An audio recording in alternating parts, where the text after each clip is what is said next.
Hey guys, it is Friday here in West Virginia, so it's time for us to do our Free It Friday, and pretty much the same usual show as the past several weeks. We have some Revell Lowriders to crack open for you guys, and it's kind of cool because these are between 20 and 25 years old. To see these old stock items be cracked open and displayed the way that they were intended for. Now, we do have one bonus. It is a Greenlight Mustang of all cars. Yes, usually I don't collect Fords, but this is a replacement for my Junkyard. This is him right here. We're going to start with him. And the reason being I got this is that somebody wanted my M2 green square body beater from the Miho Speed Shop set, and I had already sold the clean green and white two-tone, so I figured, what the heck, I'll sell the beater too. So I had an empty space in the yard, so I figured I would get this Mustang because the price is right, and it's also a rare one. You don't see it too often. One of 1,536, and it has the plaque on the bottom for the number, but there's nothing there. So this is a really cool car. I like how it looks. It looks like an abandoned project car with bullet holes in the side and Bondo spots, primer spots, and the whole car itself is in primer. And it looks like the other side has a green fender, which is cool. So this tells you we all remember that phone call. Yeah, I got one of those out back by the barn. Kind of a beater, but she's all there. Some need a little TLC, others take a lifetime. I know our love and passion for our nostalgic cars will never melt away. And that's pretty much true. I just went from the real things I used to play with when I was younger to the toys of this time. I can have all the cars I want in a very limited space and with not much invested. So this came out in 2009, and it was an exclusive for Diecast.com. And it was Davy Jones' Boneyard. Well, now it's going to go in Ron Ward's Boneyard. Even my little sign on the building says Ron's for the office area. So here's the other side, which is cool. It's got the green fender, some more Bondo spots, and mud splashed up. Some mud, or Bondo, well, slang name, mud, on the tail panel and on the roof, and make offer written on the windshield. That's pretty cool. And the hood does open. Under the hood's kind of clean. So, and Greenlight's notoriously known extra fat tires on everything when they first started, but they did make some nice looking wheels. Their wheel detail is really nice. That's, like I said, their Mopa rallies are like second to none, but they are a little bit too wide. But the detail and such, and the like scaling to me looks great. Now Auto World says different. With their Mopa rallies, they're a little bit too small, but that's just me, I think. But I really like Greenlight's wheels. They're just a little bit wide. But yeah, really cool piece to add to the Junkyard. And as you can see, there's no number on the little plaque on the bottom. So, pretty cool piece. Now, on to the Lowriders. Now, I had somebody comment on one of my videos from a week or two ago. And sorry, guys, I don't respond to all comments just because of the time it takes and I forget. Sometimes if one pops up and I'm not doing nothing, I may answer your comment immediately within a few seconds, or it may take me a few weeks or several months. It just depends when I see it. Well, I seen this one comment in my notifications but I didn't reply to it. I forget where I was, but anyways, the comment said, "Hey Ron, did you see the new Lowrider keychains? They're coming out with their Lowriders, but they're keychains." And I don't know if they were mistaken and they were thinking of these, the Lowriders model keychain from Revell, but these are from back in 2000, a quarter of a century ago. So these are vintage and they're like keychain or bag clip. As you can see, I missed out on the 59 Chevy, which I could kick myself for. I missed out on two of them from the same guy. One went for 80 and one went for 70. And yeah, I missed out on it. Oh well. And now they say 64 Chevy Impala, but it's really a 63. But the other ones are correct. The Riv, the 59, and the 61, and the 70. Sorry, guys. The 70 Chevy Monte only has a lighter colored panel. It's the one with the jester mask on the hood, and it's like a purple with lavender patterns on the side. Well, on the keychain one, it's very light, like pastel lavender. On the regular blister pack release, it's more of a dark lavender. That's the only difference. The 63 Chevy that they have labeled here is a 64, unless there's a 64 that I'm not aware of, but I'm not sure why they would have it all the other ones right. But anyways, and they did have the new VW Beetle in two colors. Those are easy to find and they're cheap, like $10 you can find them for. But the 63 Chevy Impala is actually this car right here, the white version of Chica de Oro. But instead of having pink and lavender, it has pink and yellow, or lavender and yellow. One of the stripes get changed to yellow. That is cool and all, but it's still not enough for me to spend almost $100 on it. When I see it pop up, the cheapest I've ever seen it is $60, and somebody bought it when it went down that low. So I'm not going to buy one for that amount just because they recolored a stripe. So unless I can find it for like 20 or $30, I'll probably never have it. Now the others though, like this Riv, this is it here.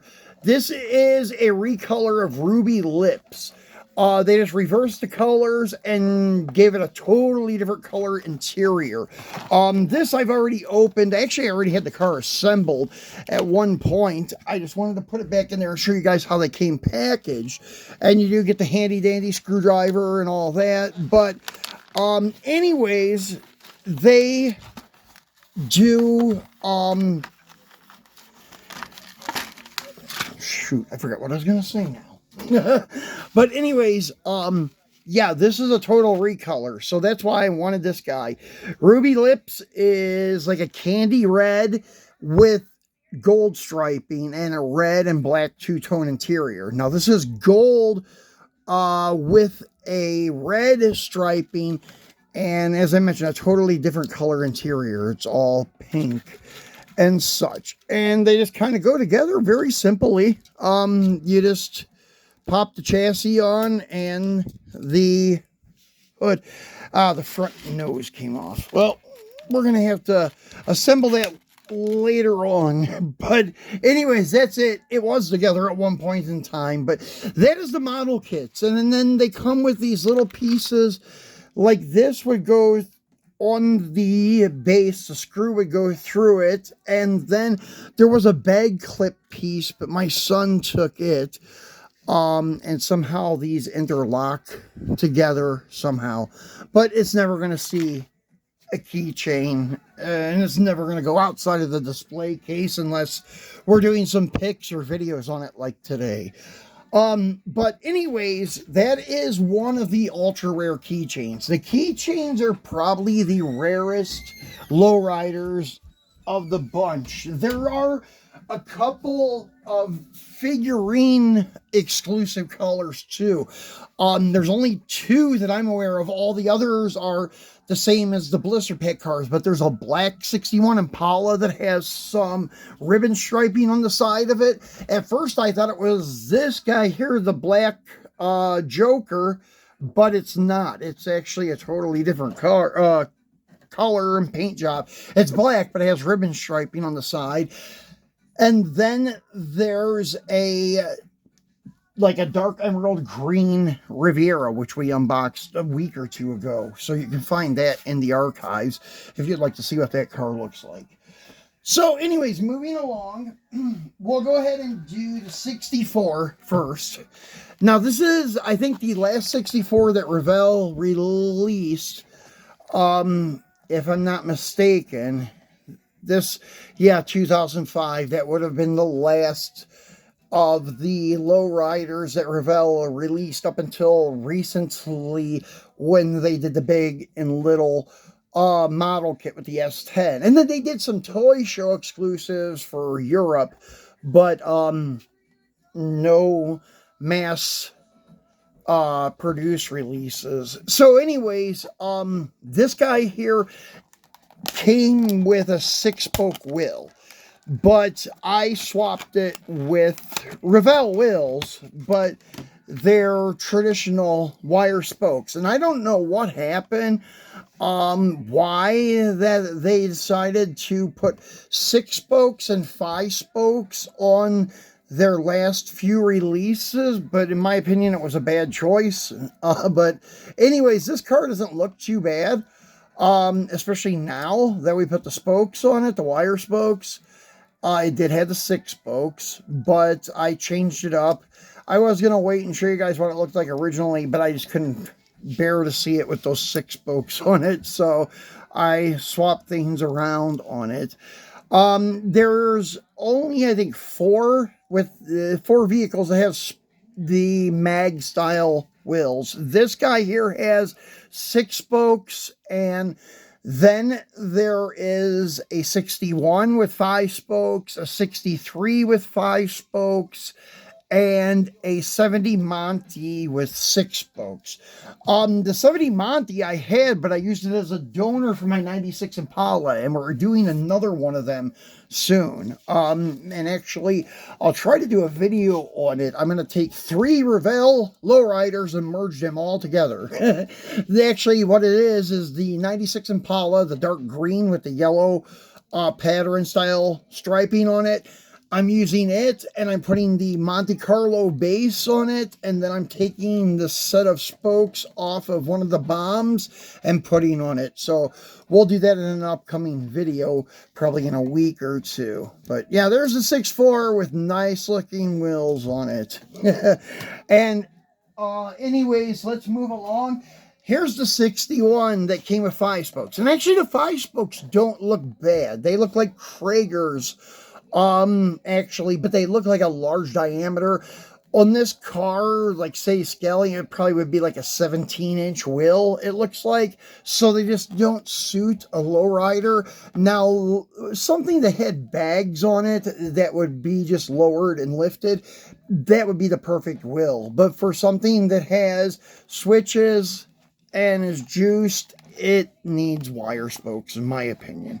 So that's what I did. I got one of the bombs and I took the wheels off of it, which it was the Sweet Dreams. You can find them pretty cheap and such, and throw them on there. Actually, for a good set of 3D printed wheels, they cost as much as one of the old bombs.